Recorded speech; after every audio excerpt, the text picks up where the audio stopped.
ღმერთო, რა ლამაზია სამყარო, რომელიც შენ შექმენი. როგორ შეიძლება მისი შეცვლა ადამიანების ან ვინმეს ინტერესებისთვის? შენს ფანტაზიასა და შემოქმედების მშვენიერებას საზღვარი არ აქვს. ადამიანებიც ლამაზები არიან, ჩიტებზე არანაკლებ, მაგრამ ისინი მშვენიერები არიან სულით. მხოლოდ სულით. ის ბრწყინავს მათ თვალებში, ისმის მათ სიტყვებში. სწორედ ეს სილამაზე ხდის ადამიანს სამუდამოდ დაუვიწყარ არსებად. მეგობრებო, ნუ შეიქმნით კერბს. ღმერთმა იზრუნა იმაზე, რომ თქვენი სული ყველაფრის სილამაზით ტკბებოდეს, რაც მან შექმნა იმ ადამიანების სულის სიკეთით, რომლებიც გარშემო გყავთ. უფალმა მოგცა შესაძლებლობა გვიყვარდეს და ეს არის ყველაზე დიადი გრძნობა, რომელიც გვიბოძა.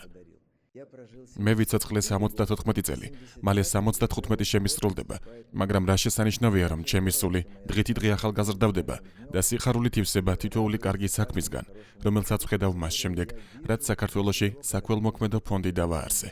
ბევრს არ ესმის, რატომ გავხსენი ფონდი. ზოგი ფიქრობს, რომ ეს პოლიტიკაა, ზოგი თითქოს მინდა საკუთარი თავი ვასახელო.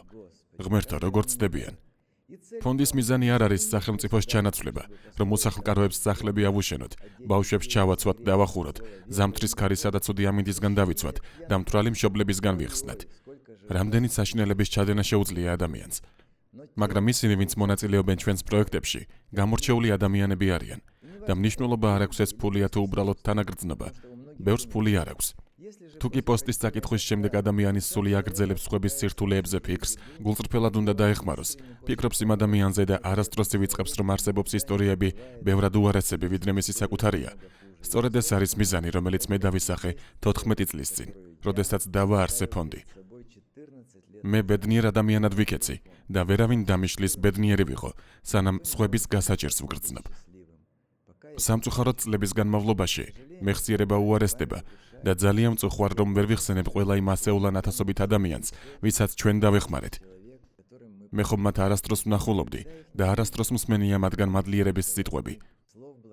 რადგან უფალმა თქვა, თუ ადამიანებისგან მადლიერება მიიღე, მაშინ ნუ დაელოდები მას ჩემგან.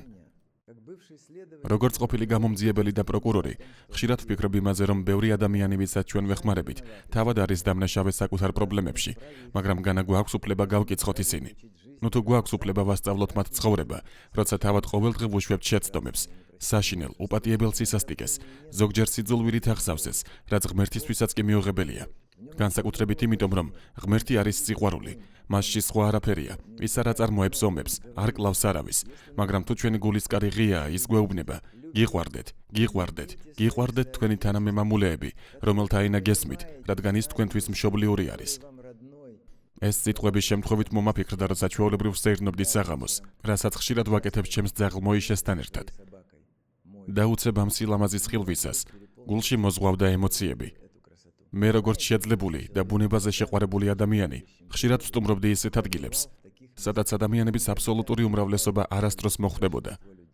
მაგალითად ვნახე სეიშელის კუნძულებზე ფრინველები, რომლებიც ადამიანებმა ასობით წლის წინ დახოცეს.